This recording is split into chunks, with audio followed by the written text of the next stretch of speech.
ஏழைகளுக்கு 2000 ரூபாய் வழங்கப்படும் என்று தமிழக அரசு அறிவித்திருந்தது.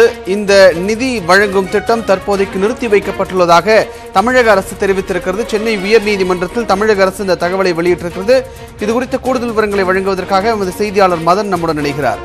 மதன், எதன் அடிப்படையில் தமிழக அரசு இதை தெரிவித்திருக்கிறது? எதற்காக இந்த திட்டம் நிறுத்தி வைக்கப்பட்டிருக்கிறது? மதன், விஷ்ணு, வறுமை கோட்டிற்கு கீழ் வசிப்பவர்களுக்கு 2000 ரூபாய் நிதியுதவி என சிறப்பு திட்டத்தை தமிழக அரசு அறிவித்து அதற்கான ஒரு அரசாணையை வெளியிட்டிருந்தது. இந்த அரசாணையை எதிர்த்து சென்னை உயர்நீதிமன்றத்தில் விழுப்புரத்தை சேர்ந்த கருணாநிதி என்பவர் ஒரு வழக்கு தொடர்ந்திருந்தார் ஏற்கனவே. அதாவது ஏழை மக்களுக்கு 2000 ரூபாய் நிதி உதவி வழங்குவதை தங்கள் தரப்பில் எதிர்க்கவில்லை எனவும், ஆனால் இதற்காக அரசு மேற்கொள்ளும் நடைமுறையை மட்டுமே தாங்கள் எதிர்ப்பதாக அவர்கள் தெரிவித்திருந்தார்கள். அதாவது முதலில் வறுமை கோட்டிற்கு கீழ் வசிப்பவர்களுக்கு உதவி தொகை வழங்கப்படும் என தெரிவித்த தமிழக அரசு பின்னர் தேர்தல் ஆதாயத்திற்காக அனைத்து குடும்ப அட்டைதாரர்களுடைய விவரங்களையும் தற்போது சேகரிக்கும் வகையில் படிவங்கள் விநியோகித்து வருவதாக அவர் தரப்பில் தெரிவிக்கப்பட்டது. எனவே அது மட்டுமில்லாமல் வறுமை கோட்டிற்கு கீழ் வசிப்பவர்களை அடையாளம் காண பல்வேறு விதிகளை வகுத்து கடந்த 2007ஆம் ஆண்டு தமிழக அரசு ஒரு அரசாணை பிறப்பித்துள்ளது. இந்த அரசாணையை பின்பற்றி மட்டுமே சிறப்பு உதவி தொகை திட்டத்தை வழங்க வேண்டும் என்றும், யார் உண்மையாக வறுமை கோட்டுக்கு கீழ் உள்ளவர்கள் என்பதை கண்டறியும் வரை இந்த திட்டத்தை செயல்படுத்தக்கூடாது என்று தெரிவித்தார்கள். அது மட்டுமில்லாமல் தற்போது தேர்தல் காலம் நெருங்கி வருவதால் இந்த திட்டம் அமல்படுத்தப்பட்டால் அது ஆளும் கட்சிக்கு சாதகமாக அமைந்துவிடும் என்றும் அவர்கள் தரப்பில் தெரிவிக்கப்பட்டுள்ளது. ஏற்கனவே இந்த வழக்கானது நீதிபதிகள் மணிக்குமார் மற்றும் சுப்பிரமணிய பிரசாத் அடங்கிய அமர் முன்பு விசாரணைக்கு வந்தது. அப்போது பயனாளிகளை கண்டறிய சரியான நடைமுறை மட்டுமே தற்போது பின்பற்றி வருவதாக தமிழக தரப்பு தெரிவித்து அதற்கான ஆவணங்கள் தாக்கல் செய்தார்கள். இதையடுத்து இந்த வழக்கின் இந்த மனுவை ஏற்கனவே சென்னை உயர்நீதிமன்றம் தள்ளுபடி செய்தது. ஆனால் அந்த வழக்கு விசாரணையின் போது மனுதாரர் தரப்பில் தமிழக அரசு பிறப்பித்த ஒரு அரசாணையை நீதிமன்றத்தில் தாக்கல் செய்யப்பட்டது.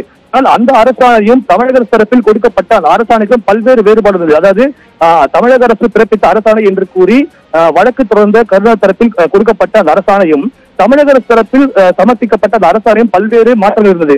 இது தொடர்பாக ஏற்கனவே நீதிமன்றம் பல்வேறு கேள்வி எழுப்பியிருந்தார்கள். அதாவது தலைமைச் செயலகத்தில் தமிழக அரசு பிறப்பித்த ஒரு அரசாணை எப்படி திருத்தப்பட்டது, எப்படி 2 வேறு அரசாணைகள் ஒரே திட்டத்துக்காக கொண்டு வரப்பட்டது என்று கேள்வி எழுப்பியிருந்தார்கள்.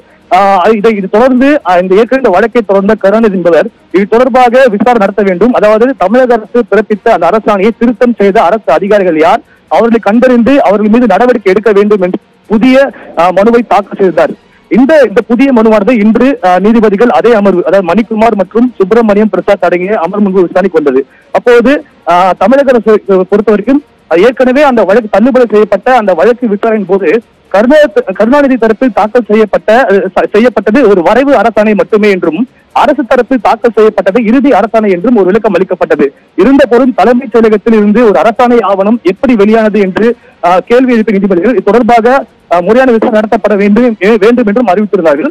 இருந்த போது இந்த வழக்கின் விசாரணை போது தமிழக அரசு ஒரு புதிய தகவலை தெரிவித்தார்கள். அதாவது தற்போது மக்களவைத் தேர்தல் மற்றும் இடைத்தேர்தல் நெருங்கி வர உள்ள காரணத்திற்காக இந்த 2000 ரூபாய் சிறப்பு நிதி உதவி வழங்கும் திட்டத்தை தற்போது நிறுத்தி வைத்துள்ளதாகவும், அது மட்டுமில்லாமல் இதற்கான கணக்கெடுக்கும் பணியும் தற்போது நிறுத்தி வைக்கப்பட்டுள்ளதாக தமிழக அரசு விளக்கம் அளிக்கப்பட்டது. இதனை பதிவு செய்து கொண்ட நீதிபதிகள் இந்த வழக்கின் விசாரணையை தேர்தலுக்கு பிறகு ஒத்திவைத்துள்ளார்கள். விஷ்ணு, மதன், தற்போது எப்பிருந்து இந்த திட்டம் நிறுத்தி வைக்கப்பட்டதாக தமிழக அரசு தெரிவிக்கப்பட்டிருக்கிறது? மீண்டும் இந்த திட்டம் தேர்தலுக்கு பிறகு தொடங்கப்படுமா? அது குறித்த தகவல்கள் ஏதேனும் இருக்கிறதா?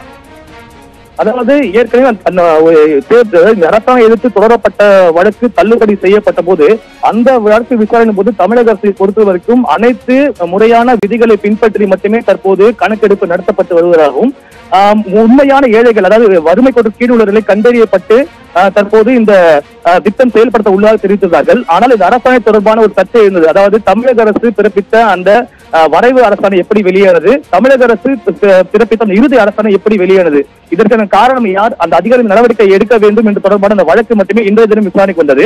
அப்போது இந்த ஒரு தகவல், அதாவது எப்போது நிறுத்தப்பட்டது, எதற்காக நிறுத்தப்பட்டது என்பது தொடர்பான ஒரு புதிய விளக்கத்தை தான் இன்று தமிழக அரசு தெரிவித்தது. அதாவது தற்போது ஏற்கனவே அந்த வழக்கில் வேறு மாதிரி தெரிவித்த தமிழக அரசு இந்த வழக்கை பொறுத்த வரைக்கும் மக்களவை தேர்தல் வருகிறது, தேர்தல் காரணம் என்பதால் இப்போதைக்கு இந்த திட்டம் செயல்படுத்த முடியாது, நிறுத்தி வைத்துள்ளோம் என்று தெரிவித்தார். தவிர மீண்டும் இந்த திட்டம் செயல்படுத்தப்படுமா படாதா என்ற தகவல் இன்றும் தெரிவிக்கவில்லை.